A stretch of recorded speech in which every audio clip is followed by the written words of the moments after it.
Delhi Deputy Chief Minister Manish Sisodia has said that in Delhi there will be 5.5 lakh cases by July 31. As an health expert, do you agree with this, and what is your take?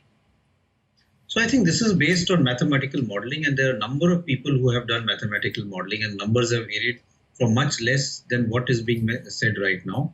I personally think that this may not be totally true, but having said that, I also agree that we need to make all preparations if the numbers increase, and therefore whether it be healthcare facilities, whether it be human resources, whether it be planning, we must plan for a surge of cases, and therefore strategies of how we will manage increasing number of cases have to be developed. The numbers may not be as high as predicted, but we still need to keep in mind that whatever be the number, we have to be able to increase our capacity so that we can manage the increasing load that the healthcare system is going to have. What are the latest drugs that is being used to treat COVID-19 patients? So there is, first thing to remember is that there is no definite antiviral drug which has been proved as far as COVID-19 is concerned. A lot of research is going on. Some drugs show promise, but to say that this is the most effective drug is going to be very difficult. Some drugs are what we call repurposed drugs. They're already available in the market, and the studies have suggested that they may have antiviral activity, and therefore they can be used. The drug that we use commonly is hydroxychloroquine, and there is a lot of controversy around it, but some data suggests that it may be useful, and especially in the early stage. Then there are other antiviral drugs which are being used. One of them is a drug known as remdesivir, which is being made by a company from the US.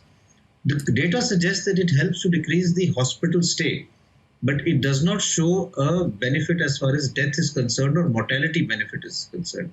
So we need more data to say whether these drugs are useful or not. Similarly, we give what we call convalescent plasma.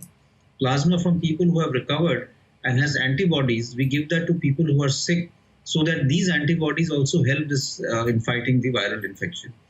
These are treatments which are being tried. These are, to my mind, still evolving treatment, and some of them may be useful, some may not be that useful. But the treatment currently remains supportive care, oxygenation. Those are the treatment strategies, and majority of patients, 90 to 95% of patients with good supportive care, oxygenation, actually recover and become all right. So is remdesivir being used by the AIIMS? So remdesivir is being used at what is known as emergency use authorization, and there are very limited stocks available. It's also being used in drug trial. There is a drug trial which WHO is doing known as the Solidarity trial, and one of those arms, remdesivir, is being used. There are Indian companies now which have got the license to make remdesivir, and we are hopeful that in the next few weeks we will be able to have larger doses of this drug available, but it is currently approved only as an emergency use authorization. The drug controller has given strict criteria as to where it can be used, because there is not sufficient data to show that this is the best drug that is available and will actually have a major effect as far as COVID-19 is concerned.